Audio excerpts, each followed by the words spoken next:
For the reasons I cited earlier, Canada intends to recognize the State of Palestine at the 80th session of the United Nations General Assembly in September 2025. This intention is predicated on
The focus of our meeting was really the Middle East. Earlier this week, the Minister of Foreign Affairs represented Canada at the UN high-level conference on a two-state solution in New York. In recent days, I've spoken with our allies, including President Macron, Prime Minister Starmer, President von der Leyen. I've also had a number of discussions with our ambassador to the United Nations, Bob Ray. International cooperation is essential to securing lasting peace and stability in the Middle East, and Canada will do its best to help lead that effort. Canada has long been committed to a two-state solution, an independent, viable, and sovereign Palestinian state living side by side with the state of Israel in peace and security. For decades, it was hoped that this outcome would be achieved as part of a peace process built around a negotiated settlement between the Israeli government and the Palestinian Authority. Regrettably, this approach is no longer tenable. Prospects for a two-state solution have been steadily and gravely eroded, including by the pervasive threat of Hamas terrorism to Israel and its people, culminating in the heinous attack of October 7, 2023, and the terrorist organization Hamas's long-standing violent rejection of Israel's right to exist and its rejection of a two-state solution. The accelerated settlement building across the West Bank and East Jerusalem, all the while settler violence against Palestinians has soared, has also undermined the process, as have actions such as the E1 settlement plan and this month's vote by the Knesset calling for the annexation of the West Bank,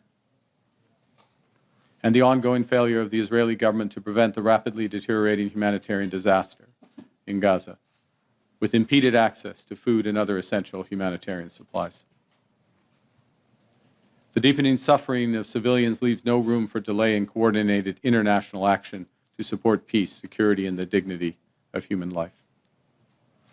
Preserving a two-state solution means standing with all people who choose peace over violence or terrorism, and it means honoring their innate desire for peaceful coexistence of Israeli and Palestinian states as the only roadmap for a secure and prosperous long-term future. For the reasons I cited earlier, Canada intends to recognize the State of Palestine at the 80th session of the United Nations General Assembly in September 2025. This intention is predicated on the Palestinian Authority's commitment to much-needed reforms, including commitments by the Palestinian Authority's President Abbas to fundamentally reform its governance, to to hold general elections in 2026 in which Hamas can play no part, and to demilitarize the Palestinian state. Canada will increase its efforts in supporting strong democratic governance in Palestine and the contributions of its people to a more peaceful and hopeful future. I spoke today with President Abbas at length to reaffirm his commitments. Canada reiterates that Hamas must immediately release all hostages taken in the horrific terrorist attack of October 7th, that Hamas must disarm, and that Hamas must play no role in the future governance of Palestine. Canada will always steadfastly support Israel's existence as an independent state in the Middle East, living in peace and security. Canada will be a constructive partner in building a just, meaningful, and lasting peace in the region, and a future that respects the dignity, security, and the aspirations of all Palestinians and Israelis.